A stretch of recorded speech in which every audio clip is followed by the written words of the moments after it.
ശബരിമലയിലെ സ്വർണ്ണക്കൊള്ള പോലെ തന്നെ ഗൗരവമേറിയതാണ് ആഗോള അയ്യപ്പ സംഗമത്തിന്റെ പേരിൽ നടന്ന വൻ തട്ടിപ്പ് വെട്ടിപ്പ്. ഓഡിറ്റ് ചെയ്ത കണക്കും മന്ത്രിയും ദേവസ്വം ബോർഡും വാദിക്കുന്ന കണക്കും രണ്ടും രണ്ടാണ്. വസ്തുനിഷ്ഠമല്ല.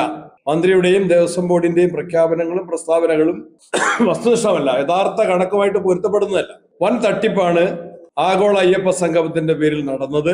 അതില് ഗൂഢാലോചനയുണ്ട്, പണാപഹരണമുണ്ട്, കൃത്രിമ രേഖ സൃഷ്ടിക്കലുണ്ട്. അവിടെ പരിപാടികൾക്ക് വിളിക്കാത്ത ആളുകളെ വിളിച്ചതായിട്ട്, ഭജനയ്ക്ക് വിളിക്കാത്ത ആളുകളെ വിളിച്ചതായിട്ട്, അവർക്ക് പൈസ കൊടുത്തതായിട്ടാണ് വൗച്ചർ ഉണ്ടാക്കിയിരിക്കുന്നത്. അത് കൃത്രിമ രേഖയാണ്.